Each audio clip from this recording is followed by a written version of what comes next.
ating buhay. Pero huwag kang mag-isip na wala kang magagawa. Yung Diyos na ating sinasamba may magagawa. Ang Diyos na ating sinasamba kayang magpagaling. Ang Diyos na ating sinasamba kayang magpalakas sa malihina. Yung Diyos na ating sinasamba kayang gumawa ng solusyon sa panahon na wala na tayong solusyon. Praise the Lord. Kaya napakasarap po sumamba. Napakasarap magpuri sa atin ng Panginoong Diyos. Hebrews chapter 10 verse 24 and 25.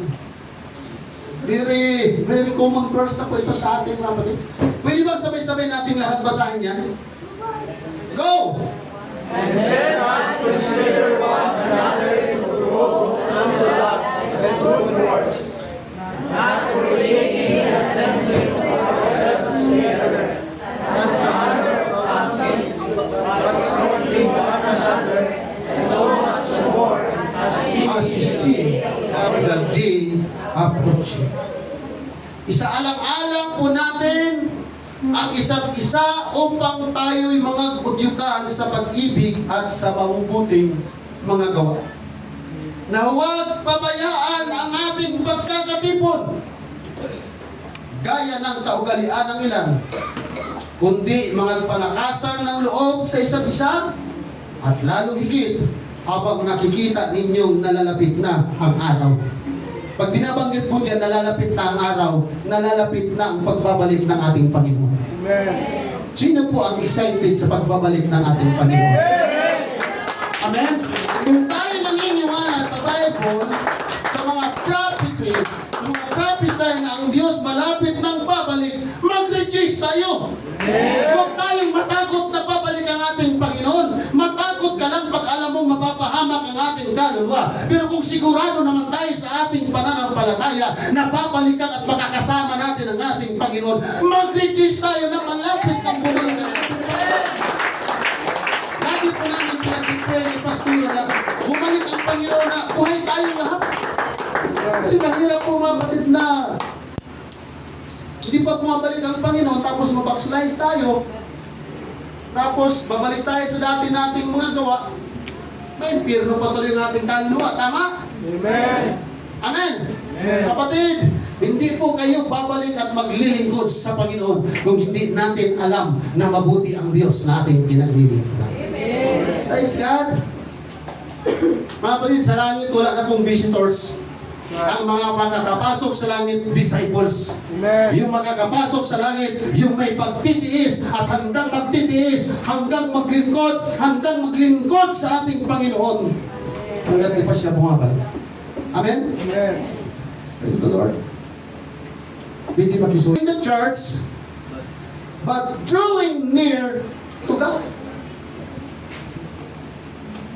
Huwag ka lang mag-isip na papasok ng simbahan. Ang isipin natin, pagpapasok tayo sa simbahan, kailangan nating lalapit sa presensya ng ating pong Panginoong Diyos. Amen. Tama ba naman eh? Amen. Kailangan madama natin ang pagkilos ng Diyos sa ating mga buhay. Kailangan po natin inuulit-ulit ang pananambahan or ang simbahan ay hindi lugar ng pasyalan. Ito ay lugar ng mga totoong mananamba sa Espiritu at katotohanan sa pangalan ng ating pong Panginoong Hesus Kristo. Tayo po'y manalangin na maraming Diyos na dakila at makapangyarihan.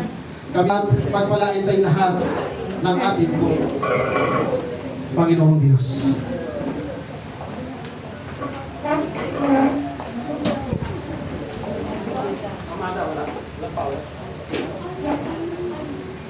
Thank you.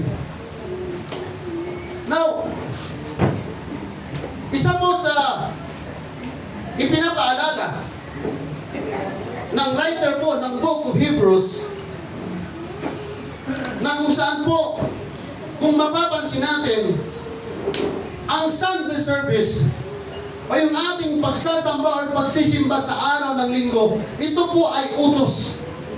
Right? Amen. Lagi po natin sa isip na ang pagsamba or ang pagsisimba ay utos at hindi po ito option. Pag sinasabi po natin option, hindi nasusunod ang Diyos, tayo ang nasusunod. Tama? Amen. Pag sinabi po natin option, okay lang na hindi ako sasamba, okay lang na sa loob ng isang buwan, isang beses lang ako sasamba, sa isang taon, isang beses lang ako sasamba. Pag may option, Tama? Pero pag utos, mga kapatid, kailangan natin sundin. Hindi pwedeng masunod ang ating option. Kailangan sundin natin ang utos ng ating Panginoon na pag dumating ang araw ng linggo, araw talaga yan para sabahin natin ang ating Panginoong Diyos. Amen. Amen? Huwag pabayaan ang pagtitipon. Amen. Dahil mayroon po itong kaugnayan sa pagpapalakas ng bawat isa sa atin. Hindi lamang po tayo sumamba sa atin pong mga personal na pagpapala, sa atin pong mga personal na layunin. Nandito tayo para bawat isa sa atin ay nagpapalakasan tayo sa presensya ng ating pong Panginoon. Amen.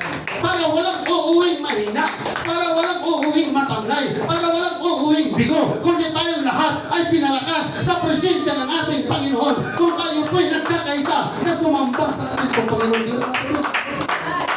Amen. Sa panahon ng unang mga Kristiyano, sila po'y inuusig.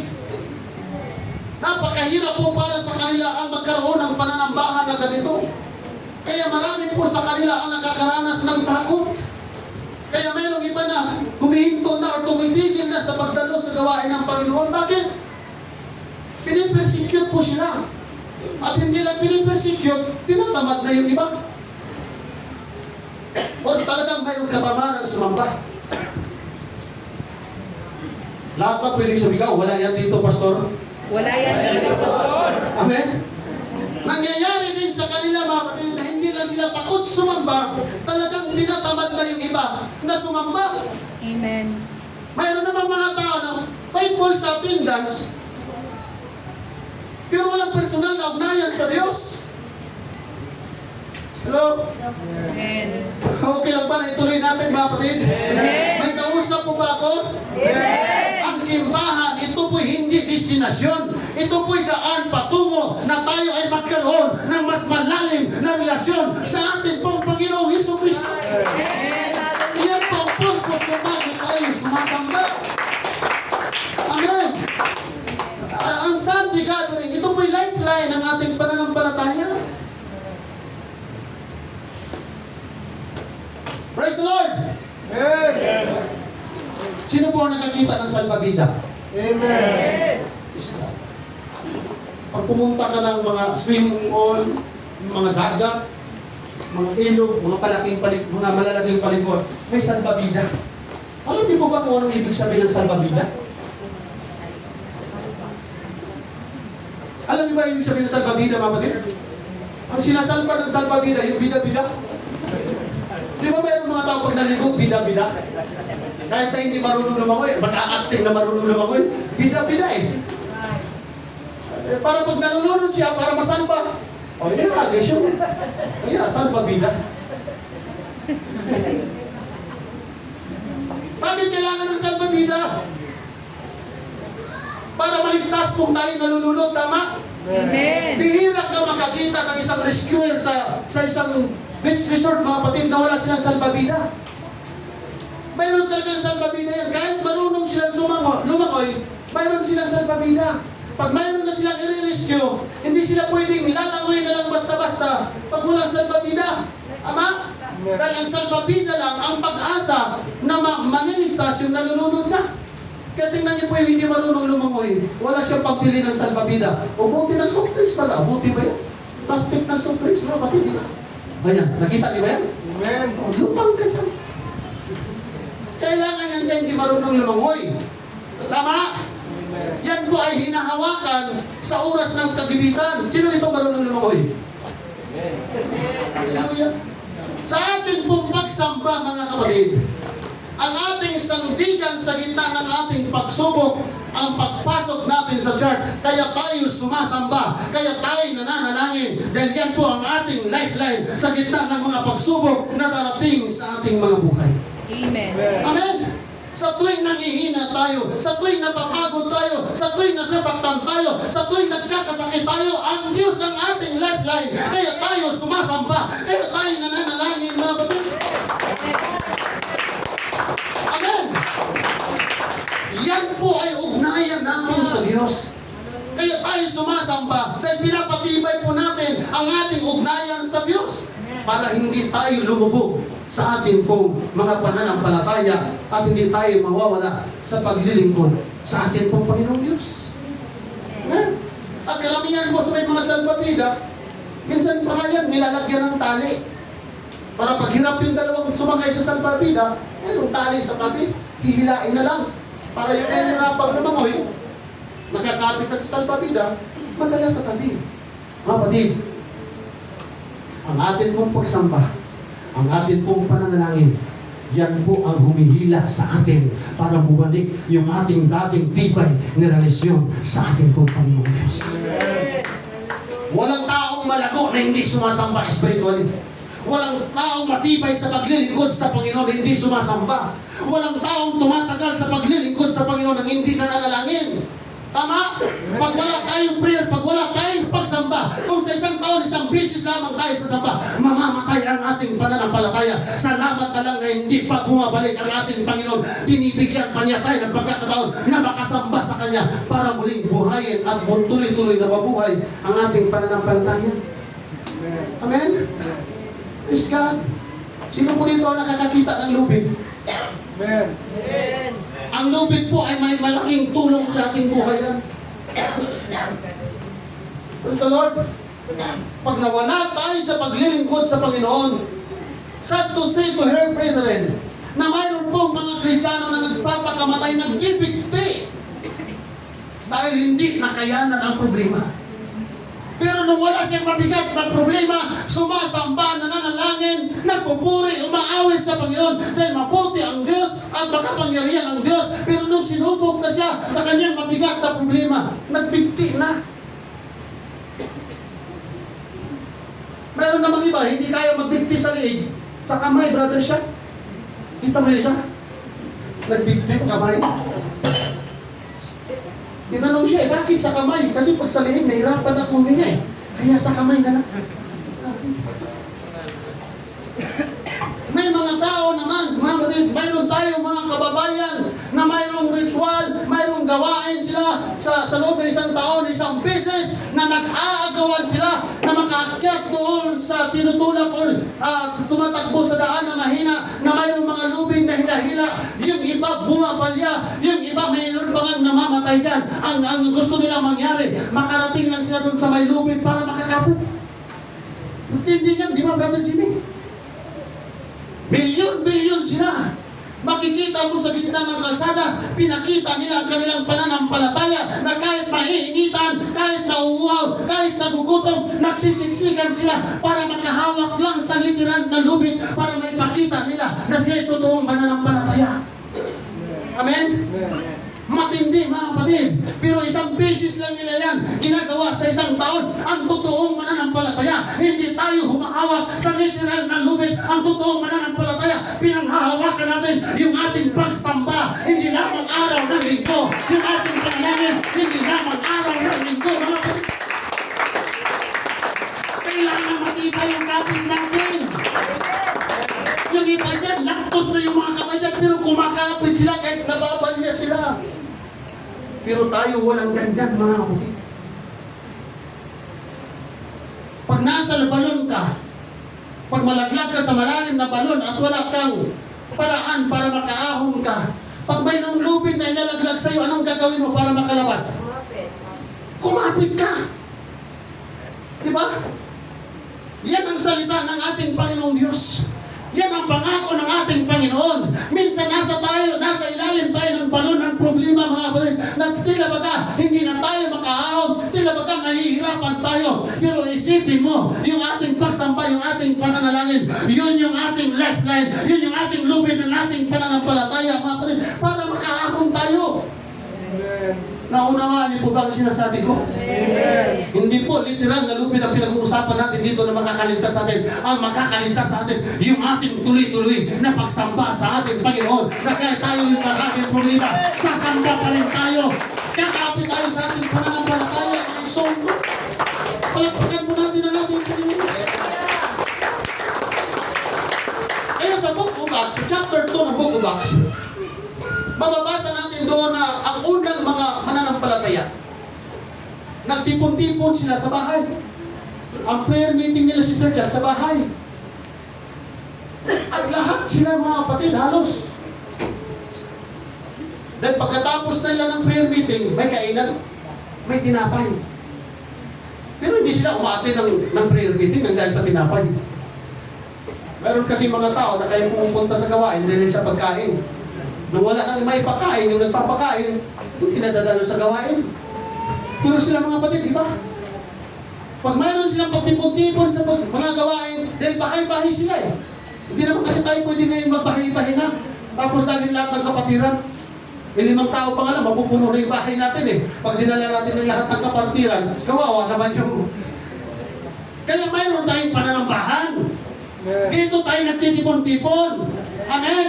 At pagdating natin dito, hindi tayo gutom sa pagkain. Dapat gutom tayo at uhaw tayo sa salita ng ating Panginoon, mga kapatid. Amen? Kaya sila malagong, kaya sila matibay. Hello? Dahil kung walang unang mga Kristiyanong naging matibay sa paglilingkod sa Panginoon, tayong lahat ay walang kaligtasan ngayon, mga kapatid. Tayong lahat ay hindi mamulat sa katotohanan tungkol sa aral ng salita ng ating pong Panginoon. Kaya ikaw at ako, sa mga susunod na henerasyon, tayo ang inaasahan ng Panginoon na makita sa atin ng ating Panginoon na maging matibay tayo, na kahit tayo may problema, hindi tayo magpapaliban pagdating ng araw ng pagsamba. Maglilingkod tayo sa ating Panginoon. Sasamba tayo sa ating Panginoon. Amen. Praise God. Okay lang ba, mga kapatid? Amen. Ngayon pa lang, humihingi na po ako ng pasintabi. Hindi ko po alam ang pinagdadaanan natin, pero alam ko ito ng ating Panginoon Diyos. Dahil hindi po lahat ng tao na hindi nakakadalo sa pananambahan abala. Totoo? Mayroong mga tao hindi talaga sumisimba, hindi dahil sa abala sila. Wala talaga silang ganang sumamba. Sabi mo sa'yo, may gana ka bang sumamba? Hindi ka totoo, may gana kang sumamba. Pag ang tao may ganang sumamba, makikita mo yan sa kanyang mga gawa. Nagkanado talagang sumamba, mga kapatid. At yun ang gusto natin makita. At yun ang gusto makita ng ating Panginoon. Na every time na tayo sasamba, kanado tayong sumamba.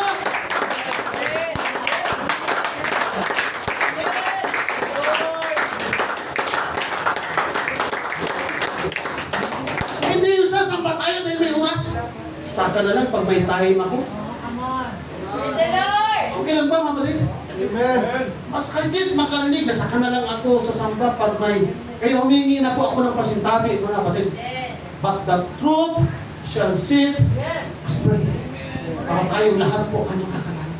Saka na lang ako sa samba, pastor, dahil wala akong oras. Saka na lang, pastor, ako sa samba pag may oras ako. Ngayon talaga, pastor, walang oras. Mga kapatid, ang pagsamba ay sumasamba na hindi tayo naglalaan ng oras sa Panginoon. Yan ay pagsambang walang pagpapahalaga. Dahil kung pinapahalagaan talaga natin ang pagsamba, lagi tayong may oras sa panahon ng pagsamba sa ating pong Panginoon Diyos.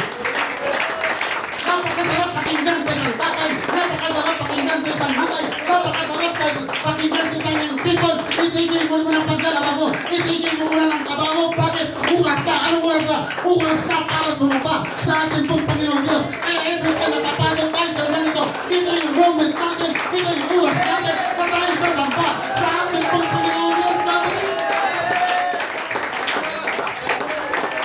Nakikita natin ang pabor ng Diyos. Nakikita natin ang himala ng Panginoon. Nakikita natin ang kapangyarihan ng Diyos. Kaya sasamba tayo na walang gana. Sasamba tayo na walang oras. O come on, sambale. Ibuhos natin ang ating oras sa Panginoon.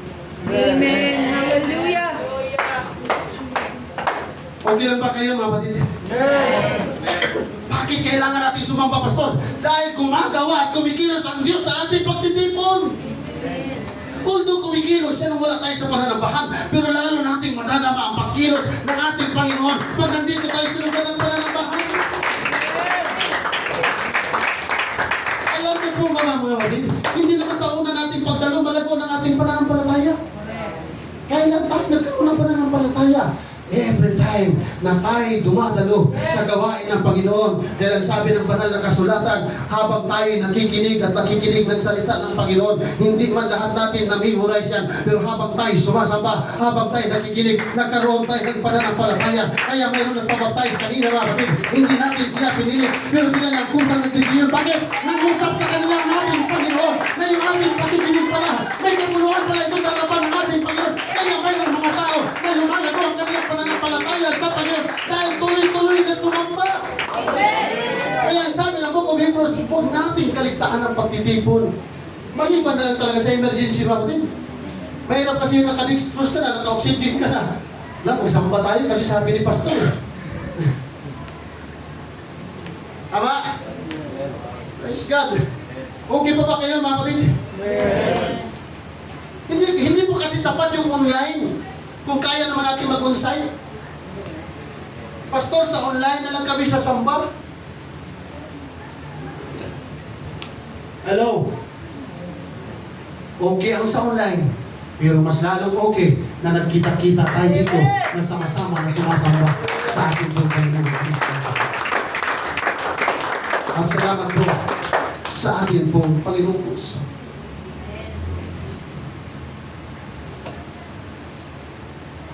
Pwede bang basahin natin yung pinakataas sabay-sabay? Ang Pagsamba ay commitment, hindi convenient. ano ba yung sabihin ng commitment, mga kapatid? Ang pag-aasawa, commitment po yan. Lifetime na po yan hanggang sa maubusan tayo ng hininga. Tama? Yan dapat ang relasyon natin sa ating Panginoon. May commitment tayo. Sa gitna ng kahirapan, kasaganaan, sa gitna ng mga problema, sa gitna ng kasiyahan, dahil may commitment tayo sa Panginoon, sasamba at sasamba tayo sa ating pong Panginoon Diyos. No gathering. God. Hindi kailangan ng Panginoon na piki ang ating pagsamba. Ang hinahanap ng Diyos, totoong pagsamba.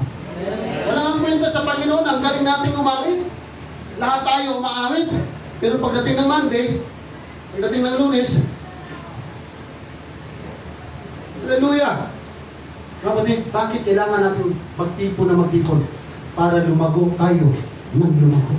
Lumalim tayo at lumalim sa salita po ng ating pong Panginoon. Amen? Palakpakan natin ang ating Panginoon. Pag walang pagtitipon, walang paglago. Kung walang sama-samang pagtitipon, walang espiritual na paglago. Kapag walang pagkakatipon, walang paglago sa ating pananampalataya. Totoo, hindi.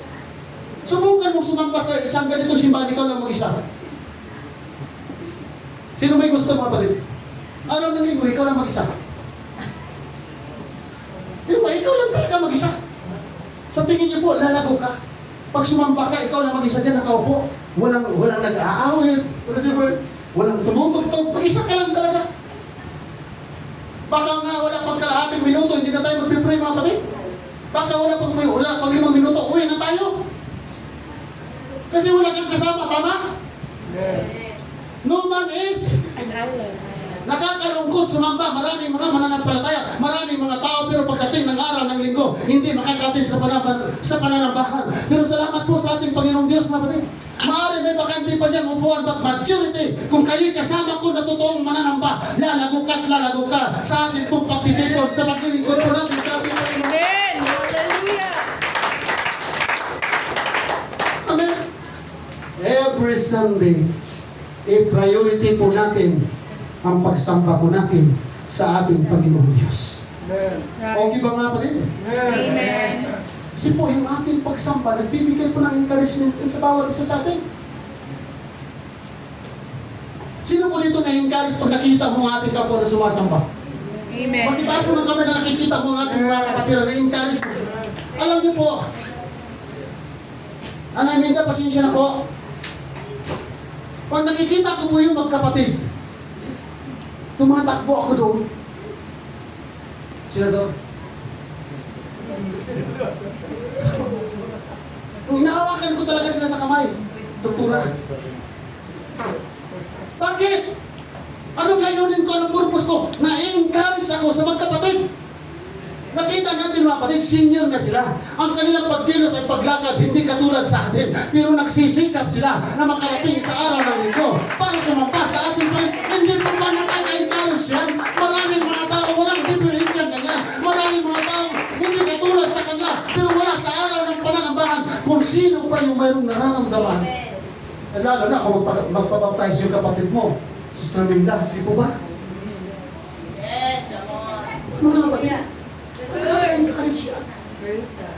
Every time malakas tayo, may kunting problema tayo, hindi na tayo makakasamba. Pero tingnan po yun ninyo yung mga taong lagpas na sa 2 kalendaryo, hirap nang lumakad, pero makikita ko ang kanilang pananampalataya. Mga baguhan pa yan, mga kapatid. Tayo matagal na sa Panginoon. Kunting problema lang yan. Huwag natin apektuhan yung ating pagkakatipan, yung ating pagsamba sa Panginoon. Hindi ba natin palakpakan ng Panginoon?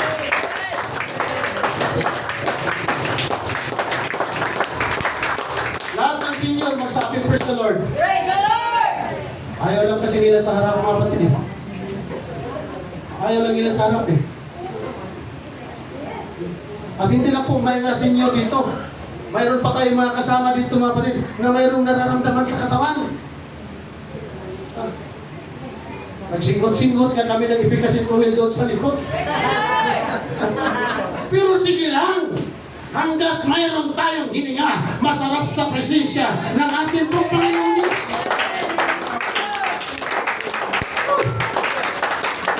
Hallelujah! Sana palakpakan natin ang ating Panginoon Diyos.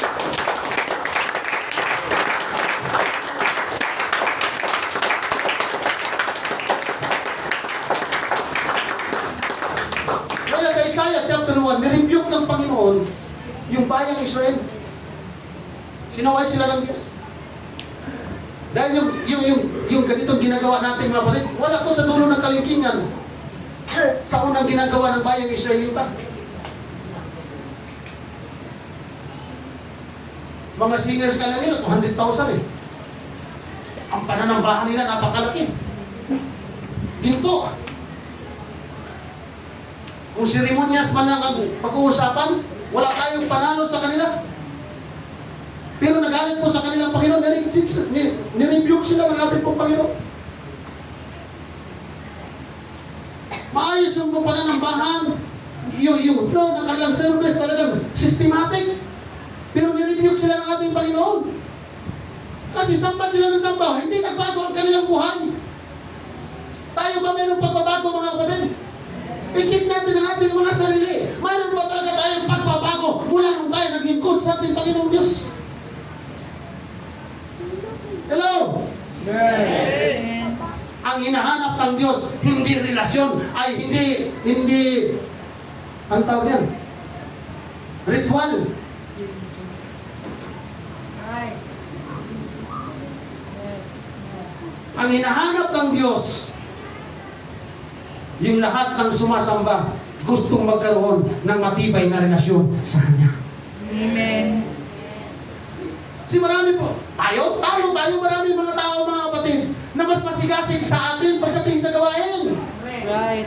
Tayo. Hindi nyo ba alam, mayroong Huwebes, mayroong Sabado, Merkulis. Ah? Hindi nyo pa siguro nakita dito yung umaabanti ng 5, umaatras ng 4. Ano kasi yun? Hindi nyo pa nakita si Sister Bess? Doon sa school niyo, mayroon yan doon, malapit yan doon. Puro nakaputi.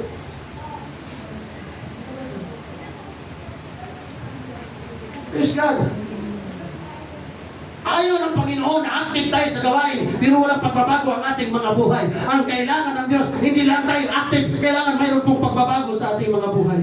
Mayroon tayong totoong pagsunod sa salita ng ating pong Panginoon. Amen?